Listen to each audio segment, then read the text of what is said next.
Imagine this. You take $100,000 and put it into HHIS, the Harvest Diversified High Income Shares ETF. Right away the promise jumps out at you, a yield hovering around 24% on your capital. That's about $24,000 in the first year, or roughly $2,000 per month in income flowing into your account. When you first see numbers like that, it feels like HHIS just solved the income puzzle for you. Before we dive deeper, let me quickly remind you, if you like straight talk investing breakdowns without the sales pitch, hit that subscribe button to MoneyQuest Broker. We've got new episodes every week, diving into the real math and the real risks of ETFs like HHIS. That way you're never just chasing the headline yield without knowing what it really means for your wealth. So let's break it down. What actually happens if you put $100,000 into HHIS and just sit tight? Scenario 1. The ideal fantasy. The yield stays around 24% year after year, and the NAV, the net asset value, doesn't erode. In that perfect world, HHIS would pay you $24,000 every year for 10 years, adding up to $240,000 in income. Your original $100,000 would still be sitting there untouched, giving you a combined $340,000 in value across the decade. That's the dream scenario, and it's what makes HHIS so tempting to income-focused investors. But HHIS doesn't live in a fantasy world. Let's talk about the second scenario, which is honestly the more realistic one, where the distributions keep coming, but the NAV of HHIS erodes over time. So just imagine HHIS keeps paying 24% of whatever its NAV is at the start of each year, while the NAV itself declines by 10% annually. Here's what that actually looks like. Year 1, HHIS pays you $24,000, and your original $100,000 drops to $90,000. By year 5, you're getting $15,746, and the NAV is $59,049. And well, the pattern just keeps going. By year 10, the monthly payout from HHIS is closer to $775 instead of the $2,000 you started with. Over those 10 years, HHIS would have paid you about $156,000 in total cash, but your $100,000 investment has eroded to about $34,868. Add the cash and the leftover value together, and you've got $191,000 in total. Not terrible, but honestly, it's less than what you might have had just leaving the money in a simple lower-yielding fund. Which brings us to scenario 3, the plain comparison. If you had put the same $100,000 into a diversified ETF compounding at around 7% annually, your portfolio would be worth about $196,000 at the end of the same 10-year period. No flashy 24% payouts, but your account balance grows instead of shrinking. HHIS gives you bigger checks up front, but a weaker long-term result if NAV erosion continues. And this is the shocking truth about HHIS that a lot of investors miss. Those 24% payouts look incredible on paper, but they can mask the fact that HHIS may simply be handing you chunks of your own capital back. It feels like income in the short run, but it's actually a slow liquidation of your investment if the NAV keeps sliding.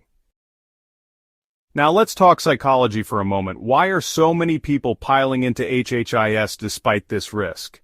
Well, because a monthly income of $2,000 on a $100,000 investment, honestly, it just feels like financial freedom. Compared to a savings account paying maybe 4% a year, HHIS looks like magic. But, magic tricks usually have a catch. The catch here is that the headline yield doesn't tell you the whole story. One mistake I see already is investors treating HHIS as their entire core holding. That's dangerous. HHIS is not a foundation, it's a tool, maybe a sidecar to your main portfolio. Another mistake is looking only at the cash distribution and ignoring the NAV. If the NAV is bleeding lower while HHIS keeps paying, that's a warning sign you can't afford to ignore. A third mistake is assuming those payouts are tax-free income. A lot of HHIS's distributions are return of capital, which lowers your cost basis and can lead to bigger tax bills later when you sell. So where does HHIS actually fit? In my view, HHIS might work as a slice of a larger portfolio, especially if you already hold diversified funds like VOO, SCHD, or VT for stability and growth. HHIS can provide that extra jolt of monthly income, but it should be treated as seasoning, not the whole meal. The investors who get burned are the ones who go all in on HHIS thinking it's a miracle solution. Here's the real shocker. If HHIS keeps paying 24% but its NAV erodes at 10% a year, your so-called income goes down every single year. That $24,000 in year one becomes $21,600, then $19,440, then $17,496, and so on, until you're left with less than half the income a decade later. Meanwhile, your capital has been drained.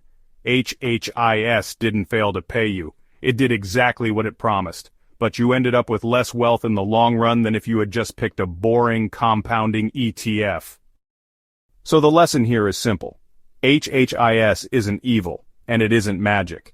It's a high-yield ETF that trades growth potential for short-term cash flow.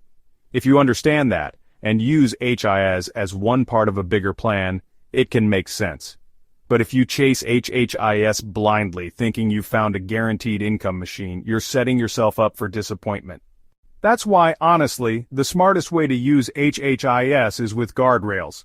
Decide in advance just how much of your portfolio you're willing to risk on high-yield income. For many investors, that might be, say, 5 to 15% of the total portfolio. Treat HHIS like a side hustle, not your main job. If HHIS performs well, great, you've boosted your income. If it struggles, well, your core holdings can carry you. And remember, the only number that really matters at the end of the day isn't the yield. It's the total value, what you collected and what you still own. With HHIS, the yield makes you feel good now, but the NAV tells you if you'll feel good 10 years from now. If you found this breakdown helpful, go ahead and smash that like button and share this with a friend who's been eyeing HHIS for the wrong reasons. And of course, subscribe to MoneyQuest Broker so you don't miss the next deep dive into the ETFs everyone's talking about. This video is for educational purposes only and does not constitute financial, tax, or investment advice. Investing involves risk, including loss of principal. Always do your own research or consult with a licensed advisor before making investment decisions. Check out our other videos where we dig into income ETFs like ULTY, SLTY, and MSTY, and compare how they stack up against classic dividend growth funds like SCHD or DGRO. Each video is designed to give you real numbers, real trade-offs, and strategies you can actually understand without the Wall Street spin.